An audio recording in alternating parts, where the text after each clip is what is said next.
Do you drink green tea? Good morning, Paul, Good morning, Jack. and everyone listening. Paul and I've known Paul now since he was 1 year sober, I believe. 1 year old. I think it was at a party for you. And we've worked together since, and there have been transitions in his understanding and my understanding, and his interest in what we're talking about here has grown, and I've watched him grow as a result. And his participation in his interest has made a huge difference in what he has been looking at and seeing. And I remember when we first talked, Paul, I remember very specifically when you came for coffee and your eyes were open and your ears were open, but there was a little bewilderment in your face. And I think you said to me later that while you'd heard everything, you didn't quite understand it. But there was something there that you seemed to sense that was sensible. Is that about right? A lot of bewilderment, absolutely. And What- a lot of bewilderment or bewilderment, how do you say it? What's the word? Yeah, bewilderment. Yes, a lot of confusion, and a lot of agitation was there probably. And yes, I think we spent 90 minutes together, and I don't remember a word. I remember the effect and the feeling that I felt. I felt like there might be, I felt like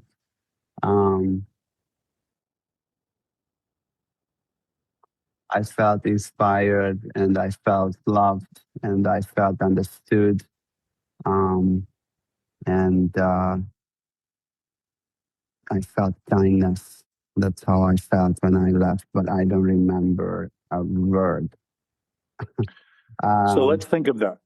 Let's just think of that for a minute, because that was part of the point I wanted to make. For anyone listening, understanding is a function of the brain. Knowing is not a function, it's a presence of the spirit. If there is any spirit, and it's all knowing and omniscient and omnipotent, and all of the words that have been used historically to define God, then it can't be missing wherever we are. It can't be somewhere else. It must be where we are. And if all we're doing is thinking about our thinking about it, and then claim that the thing we're thinking about becomes only what we think about it, we've turned our thinking into God, in a way. We've turned reason into God. We've turned this analytical process that is valuable to us and given to us to help us survive and interact, cooperate, and share and function at a level that's so far beyond what we're doing today and so far beyond what we're capable of even imagining yet. It's always present. We just think it isn't.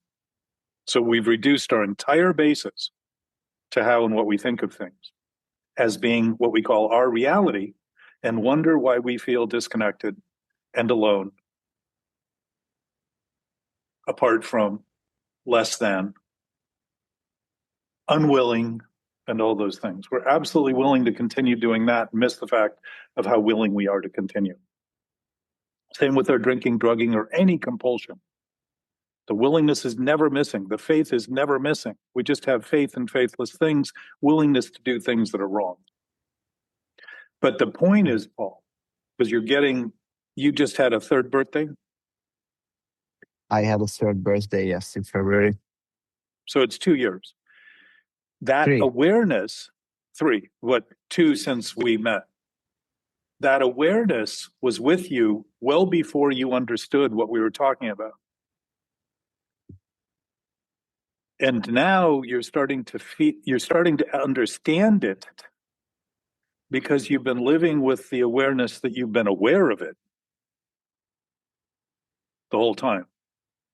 And so what you have said to me recently is more about an intuitive growth, an awareness that far exceeds the understanding often, but a sense of that growth that's very natural. Is that accurate for you? It is. It is accurate. And yeah, we met. I haven't even gone to, I think we met actually Everett was Yes. introducing you, and we met a little more than 3.5 years ago. I haven't even gone to my first meeting yet. Now I remember.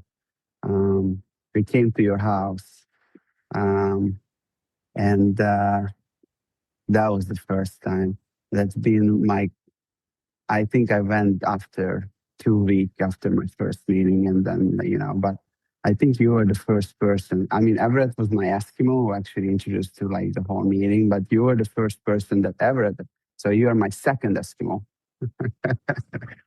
Well, when we had dinner that night, I think that was the point at which we started spending more time together. Yes. After your Yes. first year. Yeah. Yeah. I think seeing myself just the way I am right now and just be okay. I remember, I think maybe the last conversation when we spoke, and maybe I mentioned it on the recorded conversation that I don't like to hear my voice. So that's why I don't listen back the recordings, which is, it's also like, it's so funny. I mean, it's just so funny nowadays, but it was not funny before because I just did not like it. Well, think about living with that voice in your head, speaking for a self you make believe you are all day long and wondering why you're not happy. You don't And I even like believe in hearing him. you don't like hearing the voice you have, and yet that voice is constantly chattering Yeah. about its seeming self that we're basically inducing in this kind of, not even kind of, this hallucination that we create. And it's really serious.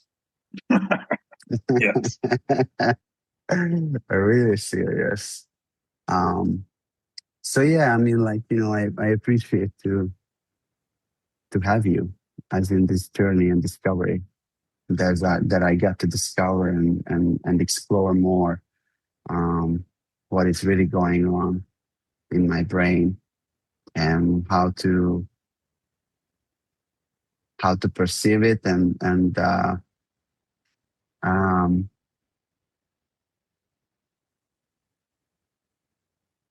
like when I share about things that I going through, that I got to have your perspective, it means a lot.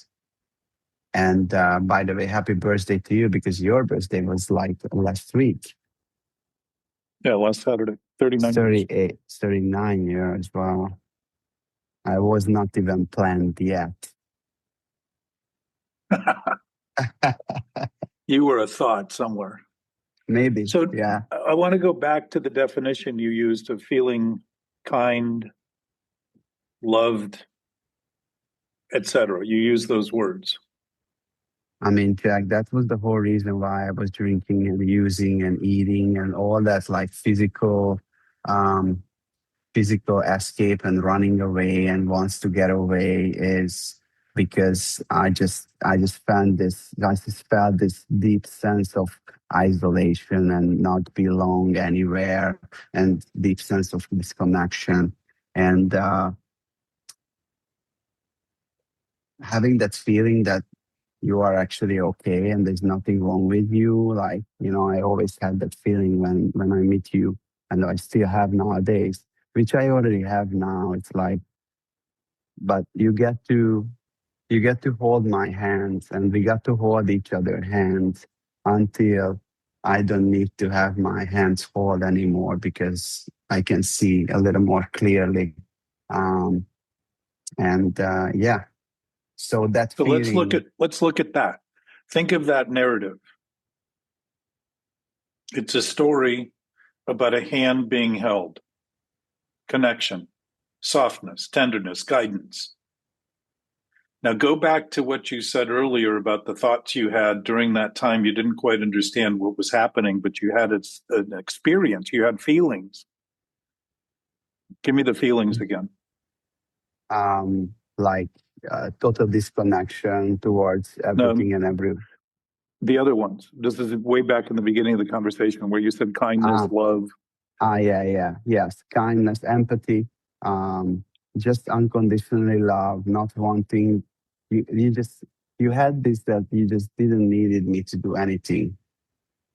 You were So let me, just while you're on that, I want to point to you to say that that's your experience, that you're finding that. Not, I wasn't giving you that experience. I was just talking about it. And if you didn't have that kindness and that love and that gentleness and that connection, you wouldn't have made sense about, because you couldn't understand it. It certainly wasn't coming from thinking. And that love you were feeling was literally just the suspension for a minute of the thinking, the preoccupation with the thinking, and starting to notice that that isn't something I'm doing for you. It's not something I'm giving to you. It's something that you and I share in absolute terms. And it's not just you and I, everything, including all matter, shares that essence. This entire universe is based in that. And we don't have to understand it any more than we have to understand gravity, which we don't fully understand, to utilize it fully. Because we already have it. It's not going anywhere because it doesn't come and go. It's when something absolute isn't in spatial terms, so it can't be more or less. It can't come or go. It can't be taken. It can't be given. It just simply is.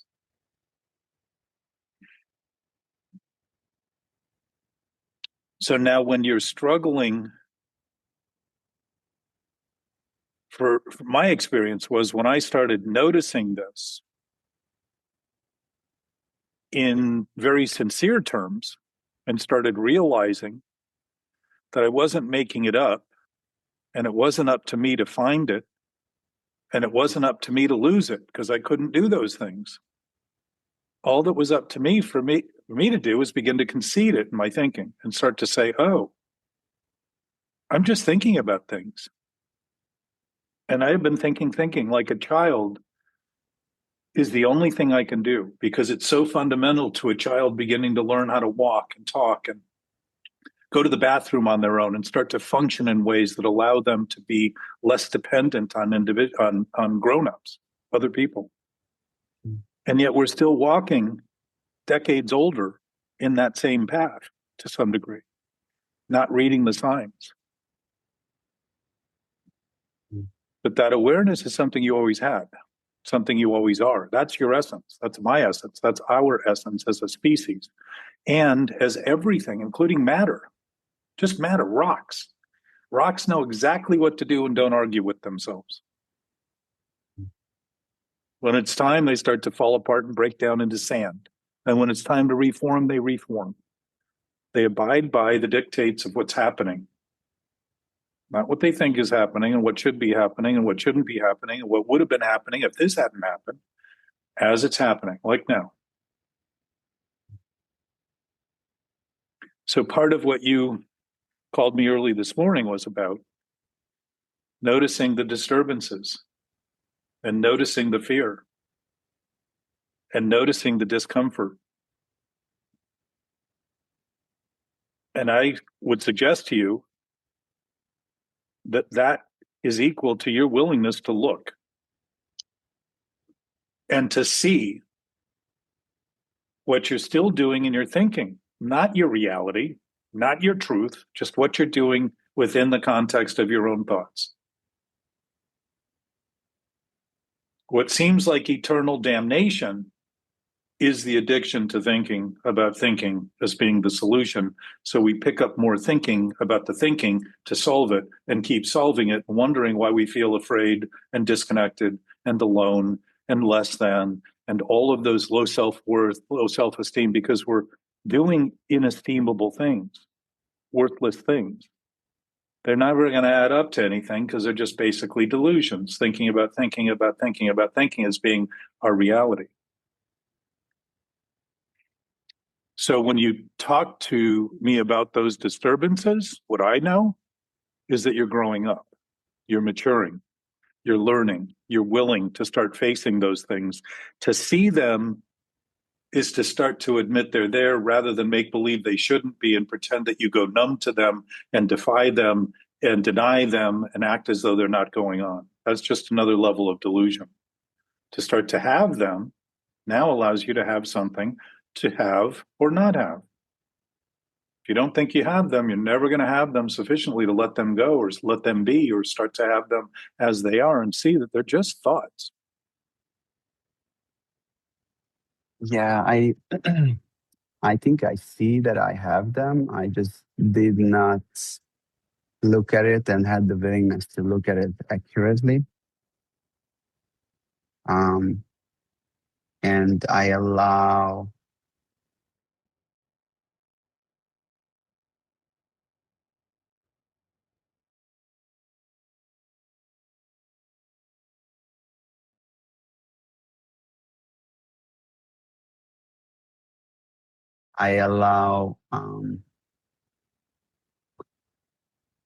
because I think I have a little like sense that I feel some moments of peace sometimes, and um, some of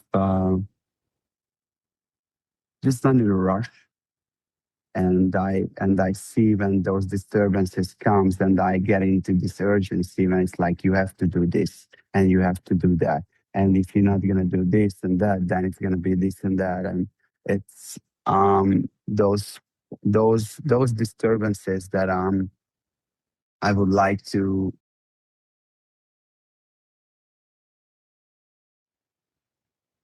I would like to be undisturbed. Well, let's consider this a little broader.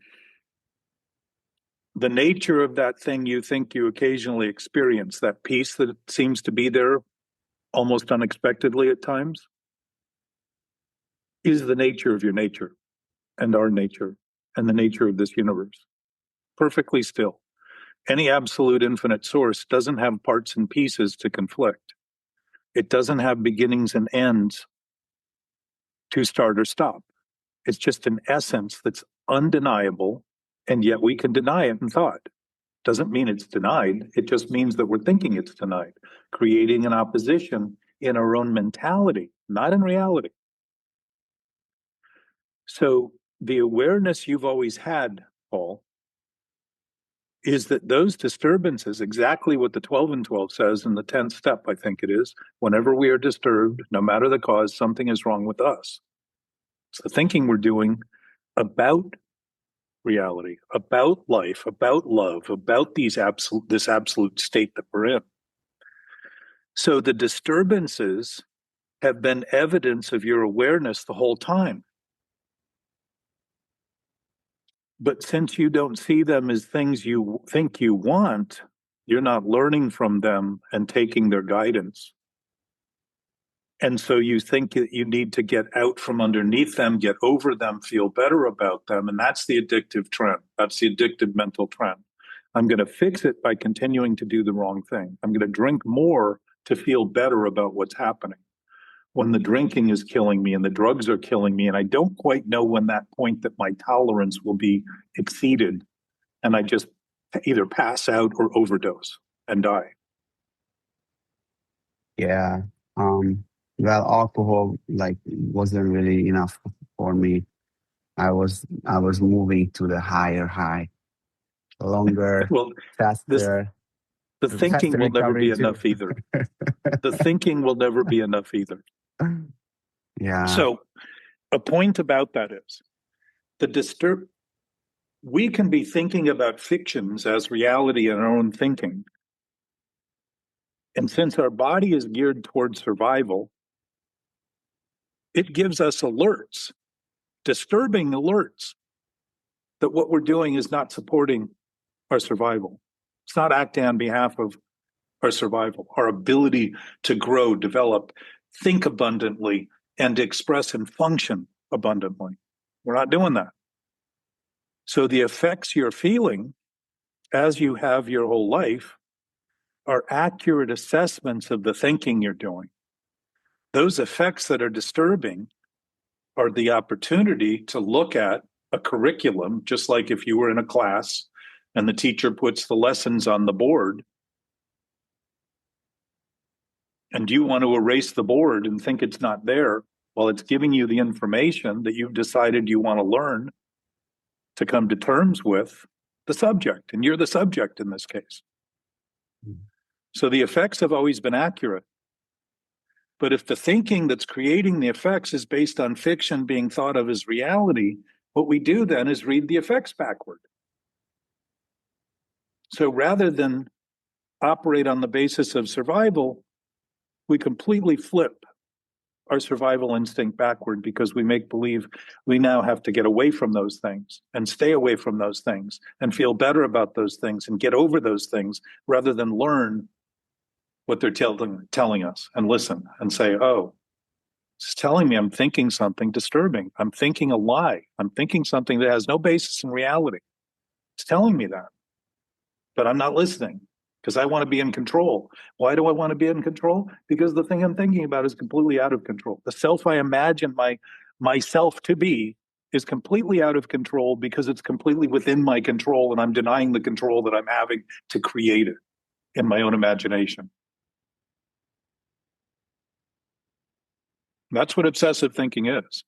Thinking is going to solve the problem that thinking is creating. And it isn't thinking that's the problem. It's my identity with it as being reality. I have come to believe that my thoughts and my conclusions are real, so they must be true and they must be right.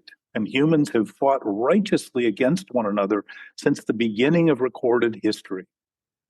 Justifying that righteousness is worthy of other people's death and oppression and suppression and conflict and domination, torture, murder, and suicide. Yeah. Whenever it's like, so these disturbances, like, I did not have the discipline and the willingness to look at it all the time, every time. But whenever, Let me stop you. You had the discipline and you had the willingness to oppose them. Think about that. If we're operating from a lie, we're lying about how we're operating. You had plenty of willingness to continue. oh yeah, exactly. Yeah. That's the right word. I didn't know like what oppose means. Yes. Yeah. And you had Yeah. plenty of faith. It just was a faith in a faithless idea, a lie. It's all about stop looking inside and keep looking in the outside. No, well, No? it's the same thing. What you're seeing out there, like Still in opposed. Alice in Wonderland, you're looking through a filter of your own ideas. And if all you're seeing out there is what you think is there, you're not seeing what's there. And when you begin to see that your thinking is always going to come to conclusions about things, but it doesn't mean that those conclusions are conclusive. It just means they're decisions. If we didn't make decisions, we wouldn't know what to do or how to act. Decisions are important for us. These things aren't dysfunctional simply because we have the potential. We turn them into dysfunction by making believe they're reality rather than just a process of thought. Yeah. And when I feel desperate, you even used the word earlier, I have to do something. We've used the word have, which doesn't have anything to do with a must or a shall or have to, that have to have thing. We've turned that word into a demand. It isn't a demand, it's a having. If I don't have that which I have, and I make believe I have to get it, and I have to find it, and I have to perfect it, I'm relying on thinking as being the source of that thing. It has no other existence other than my own thinking. So the have to have is basically an addictive thought. I have to have something. Think of that. If I already have everything, what do I have to have? Nothing. I already have it. It's just, An infinite source can't give and take. It can't be more or less. It can't be here and not there. It can't be somewhere and not here now. It's always here, always present. We're always in the present, thinking we're not. When we're not thinking, we're there.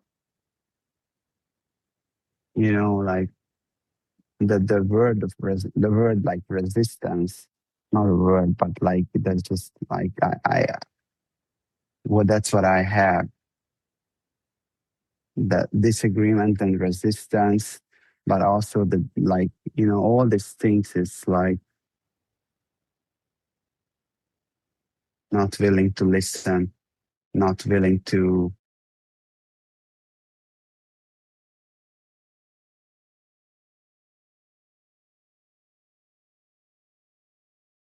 just the whole resistance. I mean, the whole, like, I think I mentioned the defiance, like how Yeah. defiant I was against everything and everyone. But that's all based in willingness. Mhm. So you're saying you didn't have the willingness. You had the willingness. To be You were defiant. just, you were exactly, you're willing to do Yeah. the wrong thing. Mm. So to see it honestly is to start to take apart the narrative that has us thinking we shouldn't be doing what we're doing while we're doing what we're doing. And things that are happening shouldn't be happening the way they're happening. And until they start happening the way we think they should be happening, we're never going to be happy, and we're never going to be at peace, and we're never going to be resolved, and we're never going to have what we want. And it all Yeah. starts with that little itch of thought that I shouldn't be doing what I'm doing. I don't have enough willingness, but you've exhibited for decades an enormous amount of willingness to continue to resist and defy. You mentioned earlier, your mother said that you were very defiant. Mm. Yeah. So did mine. Mm. That isn't a lack of Yeah. willingness. Yeah. Whatever, like you mentioned about, the 12 and 7 stuff, then it says right after that justifiable anger, no exceptions. But what about justifiable anger? That is my um, that is my justification. Yeah. Well, guess where justification exists and where it doesn't exist? Lies are based wholly on justification and rationalization. They're all reasonable attempts to make conclusions that are not true. And what are those conclusions generally? I need to hate someone or get even with someone or do something to someone to get back what I feel they took and shouldn't have taken. Doesn't exist in reality.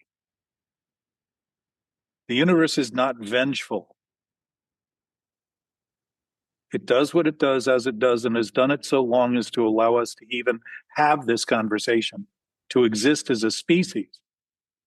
Despite all our erring ways and all the difficulties we've created and all the things we've done that aren't aligned with nature, we're still here in numbers greater than have ever existed.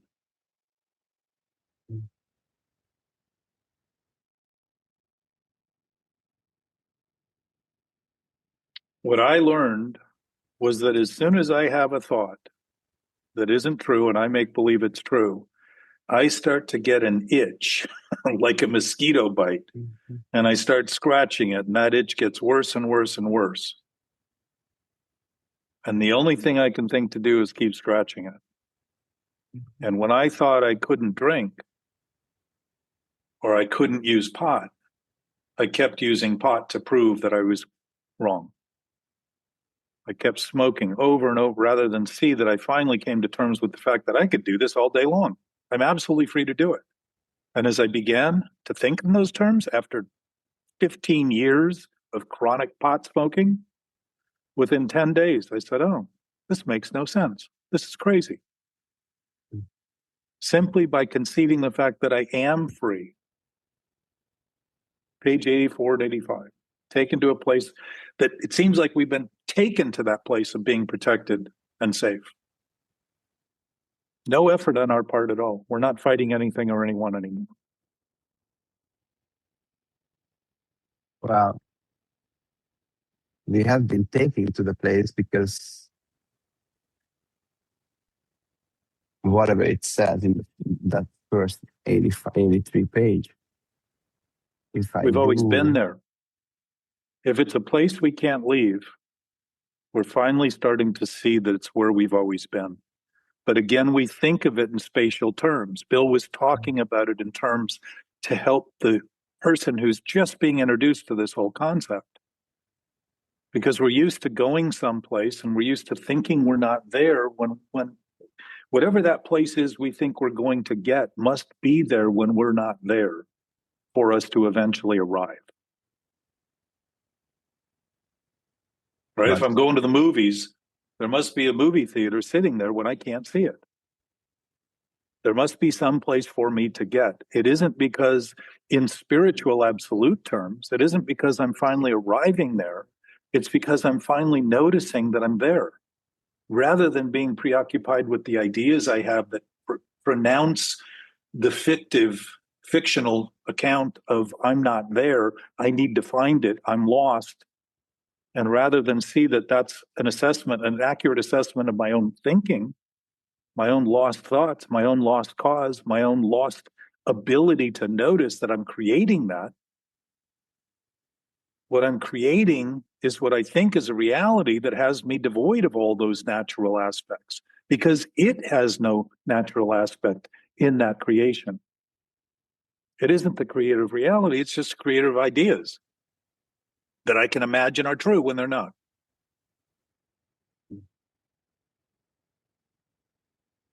So the effects, the disturbances that you're starting to notice more clearly. So you're starting to feel them deeper.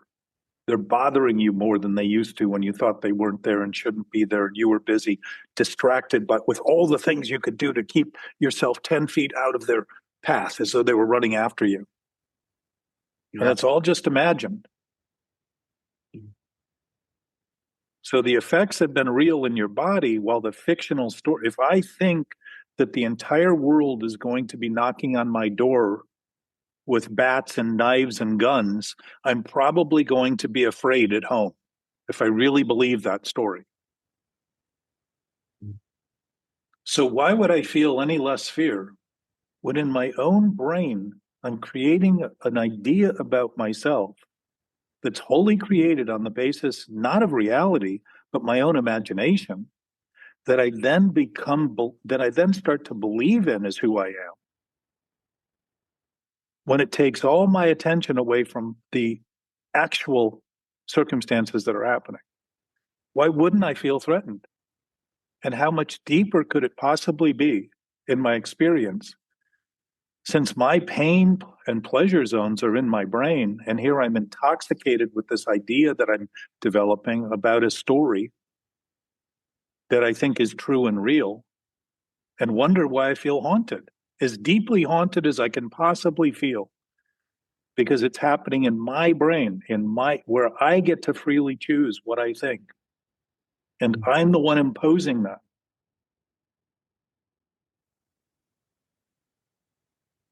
So if I am creating that, I can't be that, but I can be the one causing that. And when I see that, it makes no sense to continue.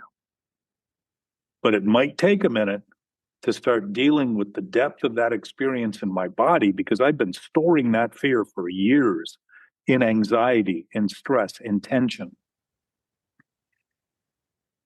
that starts to unravel exactly as you described it earlier this morning when you left me the message, which you might want to describe for the listeners.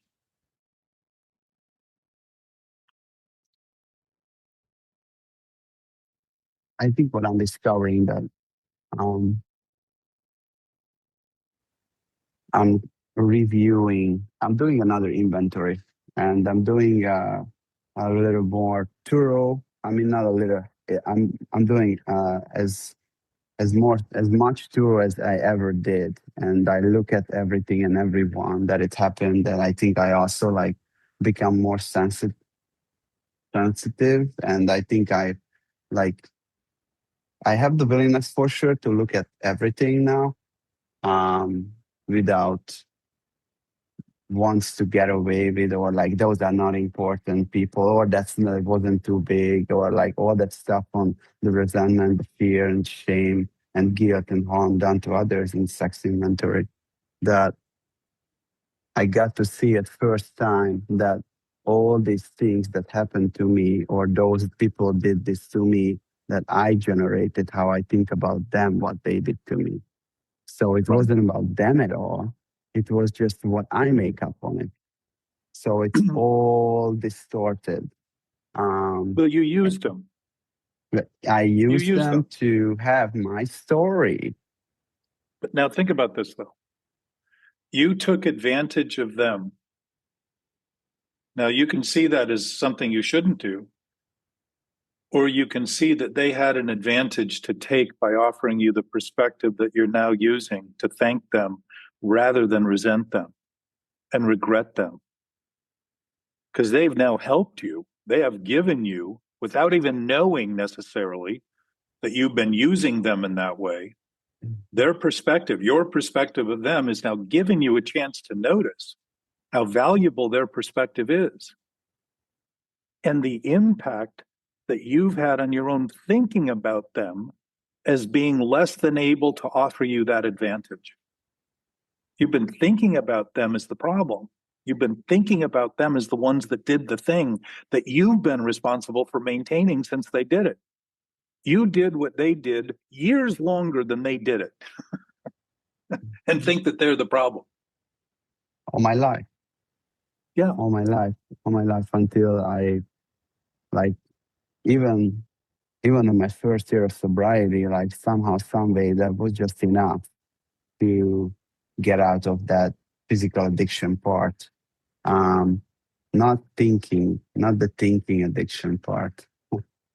But think about it, though, behind that scene, that story you were generating was all coming from that thinking that you might have denied you were doing. And I would say to a degree, we all are capable of continuing to do that denial to some degree, because the potential for that, if it's possible to be going on all the time. When you think you're going to do that inventory so thoroughly that you'll be done forever, you're going to be denying things you haven't even bothered to think about.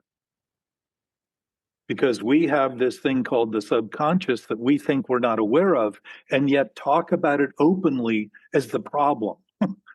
We say we don't know, and yet talk about it then as something that's acting on us as though we have no control over it. And I would say that's where we keep what we call our secrets, and the things we really don't want to reveal are part of our capacity. The pity, the pitifulness, the vengefulness, the hatred, the loathing that we have for other people, the contempt we have. And as you start noticing your thoughts, what I've found is that I know exactly how I'm thinking by watching how I think of others. I start seeing that I'm critical of them when I am being critical in terms of judgmental and contemptful about my own thoughts. All of a sudden, I find people more brittle. I want to trigger them in ways that justify it. So my own presence becomes offensive. So I can see if I can't get a reaction out of them to justify that something's wrong with them, when it's my own reactivity to my own thinking that I'm not fully conceding. And that point you made about being thorough, you're never going to get that done, because you've been hurting everybody and you've been helping everybody in some way, and always will be. We're not disconnected from everything. We're having an impact on everything all the time, and everything is having an impact on us all the time. We're in an interactive, seamless, intimate, synchronicitous experience constantly, always in the face of it all, whether we face it or not, whether we're honest about it or not. And honesty does not mean being right about it. It means starting to notice the wrong in it. That's the goal of sobriety, the 12 steps. Starting to right the wrongs, not starting to feel better about what's wrong and look better and appear better and wonder why we feel worse. I think the whole reason why I have the willingness to look at it again. Huh. Again. But it's really new. Keep in mind, it's always new. It's really not again. It seems repetitious, but it's brand new. You're seeing it new because it's happening now. The newness of the now, the newness of everything is always constant. Yes. The only things that why I looked at it because I came across to really um, willing to see honestly what's my part on it and what are the traits that I am carrying and what are the behaviors and that I justify still nowadays and rationalize still nowadays and feel sorry for myself still nowadays and just Think about the self you're feeling sorry for, it's all about that. but it's a sorrowful self because it Poor, has no life. You keep pretty trying to poor. breathe life into it. Self pity is a pitiful self. The character defects are a defective character when looked at accurately. And let me assure you, Paul, when you go down and list those things, as you start to claim those things, those defective things, you'll start to see that you got them all of them, even the ones you think other people have that you don't have. You just haven't come to terms with the fact that you can't operate that way. You can't stand in front of a mirror and only have it show you what you want to see the way you want to see it. The facing of this is starting to notice that we're getting an absolute reflection, and it includes if I can lie at the root of my thinking, most of my thinking is based on lies. For decades, most of my relationships have been based on lies. That sense of being an imposter syndrome is not an accident. Present traumatic stress is caused by the idea that I'm disconnected. I have no place in the universe. I don't belong. I don't fit. None of that is true. But it certainly can seem real when the effects that I'm causing in my body are real. I'm causing the pain. I'm causing the fear. I'm witnessing that and I'm experiencing it because my body's saying, you're on the wrong track here. And what am I doing? Thinking I need to outrun the train on that track rather than say, oh, there aren't even any tracks here. I'm making the whole story up. That's the delusion. It isn't a secret because we're witnessing tactily. Our sensations are witnessing it all the time.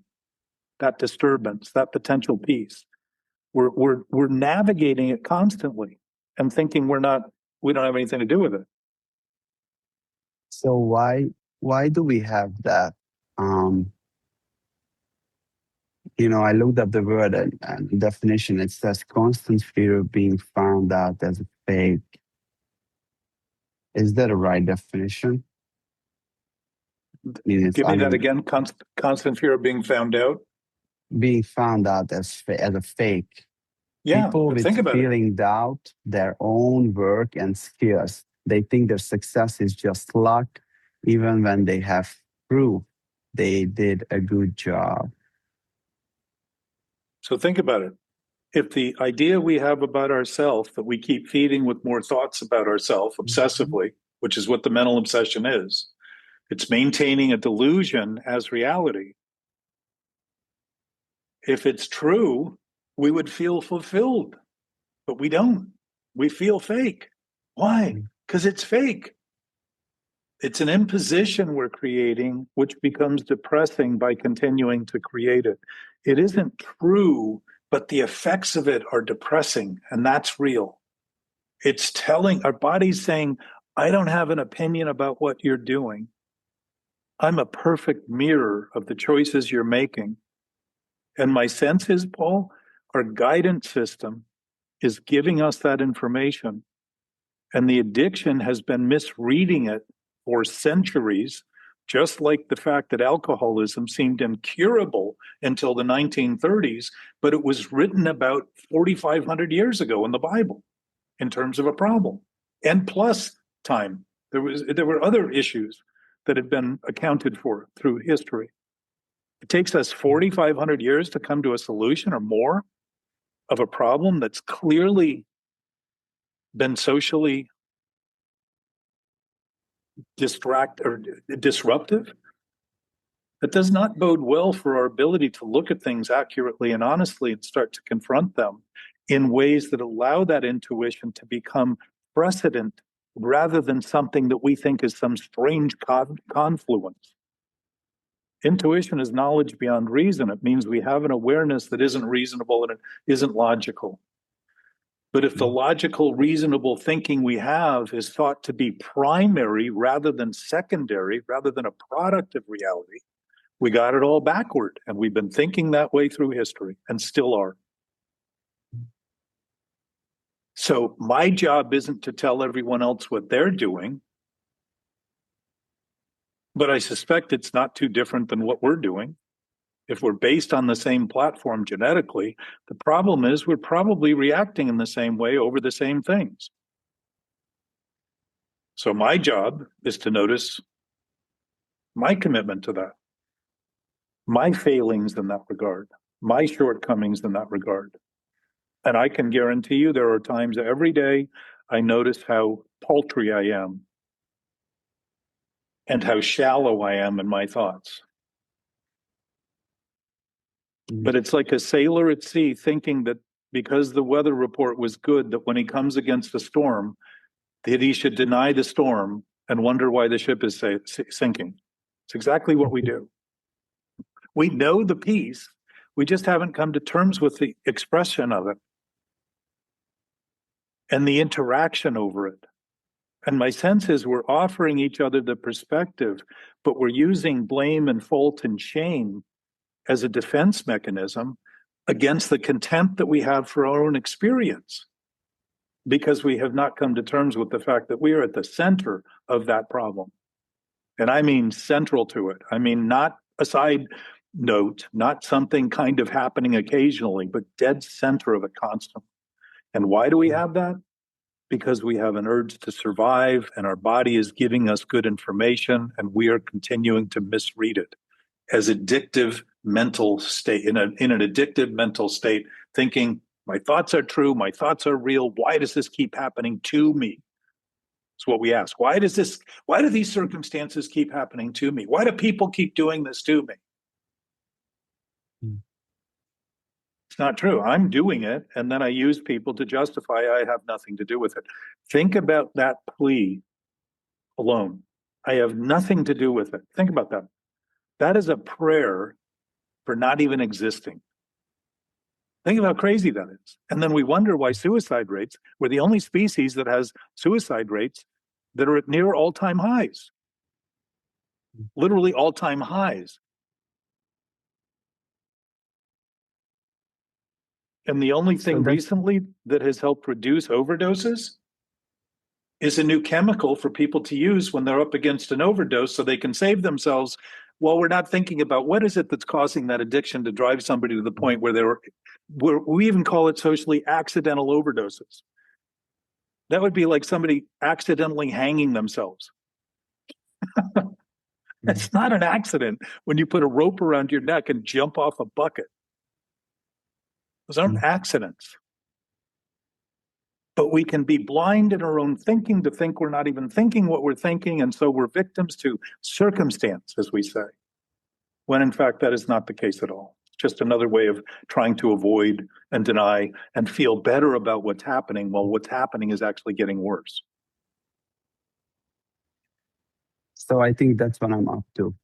I don't want to avoid anymore.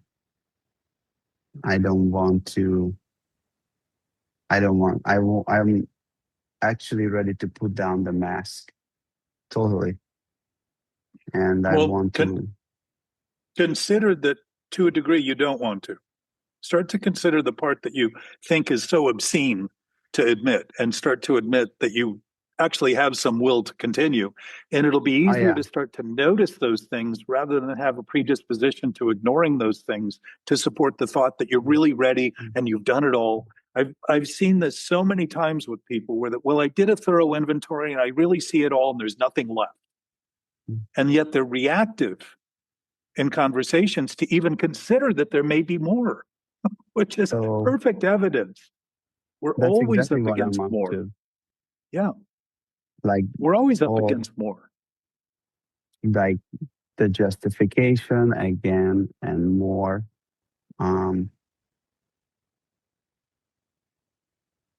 So see that as willingness. Start to see that. Take credit where due, even when it seems like something you wouldn't want credit for.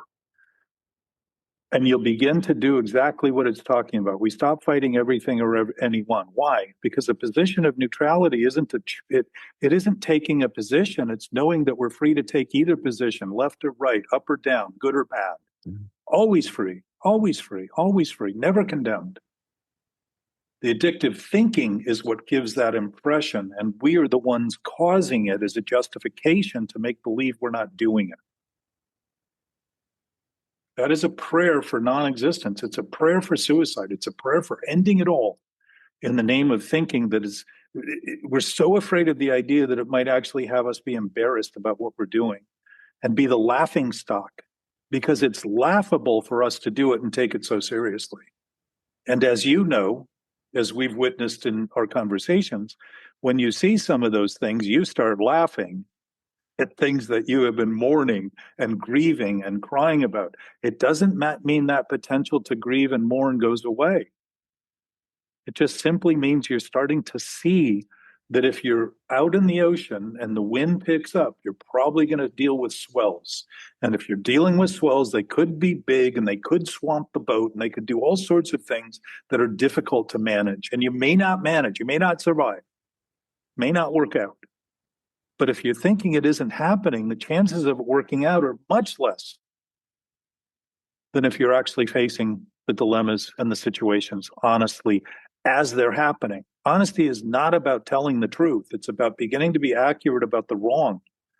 Right is already spoken for. Right is already known. We have an instinct that naturally guides us to avoid threats. To misread it and make believe it's not happening is to ignore the fact that it's a gift. It's just naturally part of our ability to see that, to do those things naturally.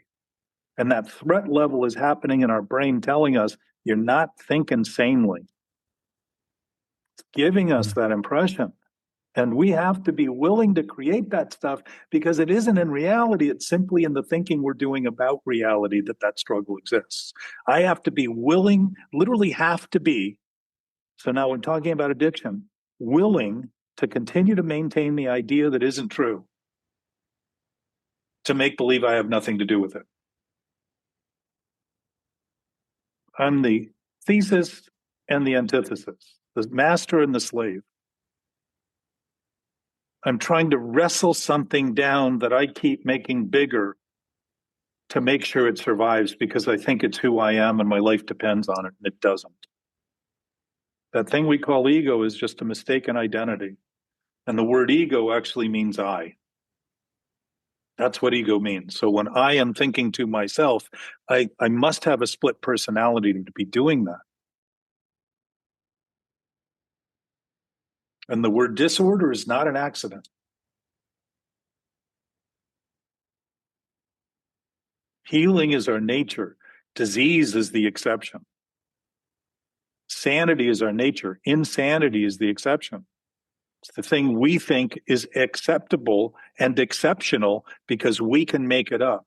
And we're trying to take credit for the thing that's killing us rather than thank whatever it is that's given this or created this and be thankful and grateful and fulfilled by it, by actually beginning to think about it accurately rather than make believe we have to get there, have more of it, do something to earn it. If I have to do anything to get it, I'm more powerful than it. And it once again feeds back into that whole idea of an inflated self, an inflated ego that needs to be deflated. There's nothing even there to deflate other than the attention I'm paying when I start to see, wow, I spend a lot of time talking to my experience, my thinking about this thing I call myself, when in fact all I'm doing is thinking about my thinking, which should be a contemplative advantage rather than a major liability. And it is. So to think of it otherwise is just to think of it in lies. And the mental obsession is about maintaining ideas that are not true about reality and thinking that that is our reality and our only reality and our only truth. And we're just stuck and can't do anything about it, but we're the ones continuing to do it. I am. Yes. I am. In relation to that, if I am and you are, we are. We just exist on the same platform. And I'm not talking about a genetic platform, but our genetic platform is almost identical. The variations between each of us that give us the very traits we have are tiny and slight compared to the common denominator of that genetic code. And yet the spiritual nature is absolutely the same in all respects without any deviation whatsoever.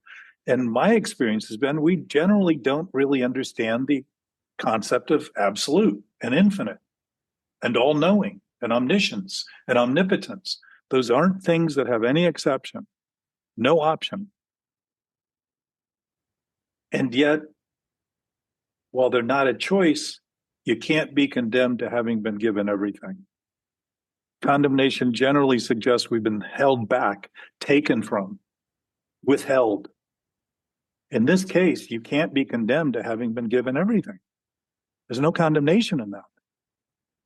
Condemnation doesn't come within reality.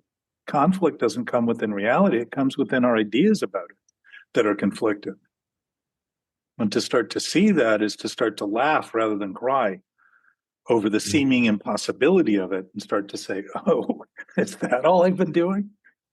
Constantly repeating the story over and over again that has all this imagery in my brain. And I'm the script writer of a movie that I've produced and directed and continue to maintain, and wonder why life seems to be out of control when thinking I'm doing about it, I feel like I'm out of control of, because I don't think I have anything to do with it.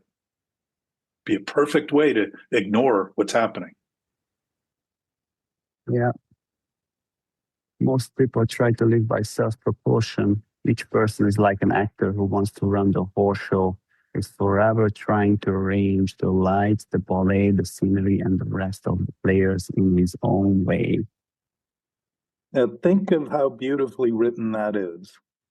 Describing this idea that we are the director, the producer, the stage hands, the lighting, the electrical, costumes, narrative, all of it in our own imagination. And we think because it mimics, we have images in our head about this, that it mimics reality, that it is in fact reality.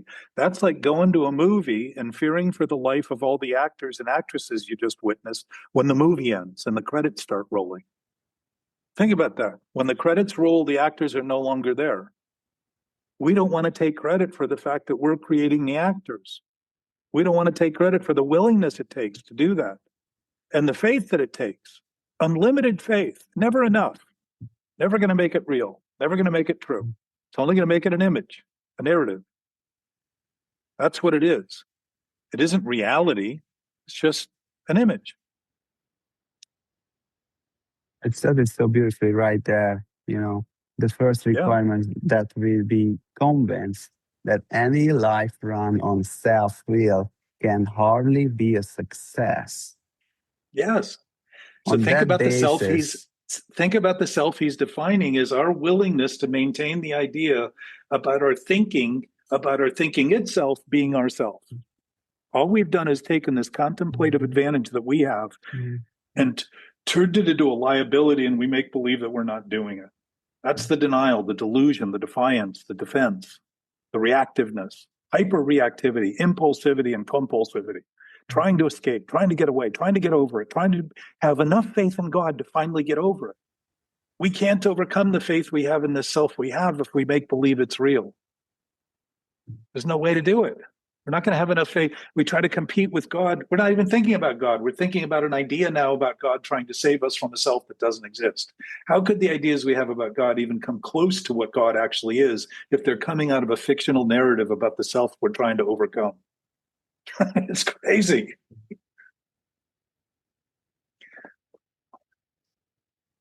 yeah, it is.